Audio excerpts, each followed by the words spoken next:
পর্ষদের সঙ্গে বনিবনা না হওয়ায় পদত্যাগ করেছেন মেঘনা ব্যাংকের এমডি। ৩ বছরের জন্য নিয়োগ পেলেও ১৫ মাসের মাথায় আহসান খলিল পদত্যাগ করলেন।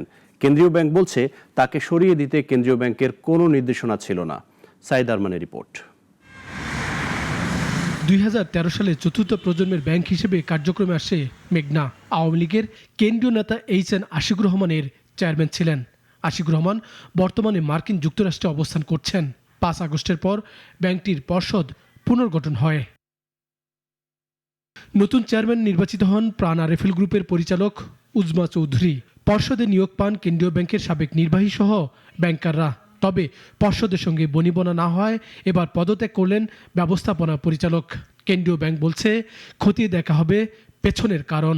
কী কারণে উনি পদত্যাগ করলেন, সেটা কি তার একান্ত ব্যক্তিগত কারণ, নাকি ব্যাংকের ম্যানেজমেন্টের সাথে বা পর্ষদের সাথে তার বোঝাপড়ার অভাব, সেটা আমাদের কাছে ক্লিয়ার না। বাংলাদেশ ব্যাংক বলছে এমডি আহসান খলিলের পদত্যাগ পর্ষদ অনুমোদনের জন্য পাঠিয়েছে তাদের কাছে। তবে ছুটিতে পাঠানোর প্রস্তাব কেন তার যৌক্তিকতা না পেলে নিয়ন্ত্রক কর্তৃপক্ষ পদত্যাগপত্রের চূড়ান্ত অনুমোদন দেবে না। বাংলাদেশ ব্যাংক যদি এই পদত্যাগপত্রটা গ্রহণ করে তবেই এই পদত্যাগ কার্যকর হবে।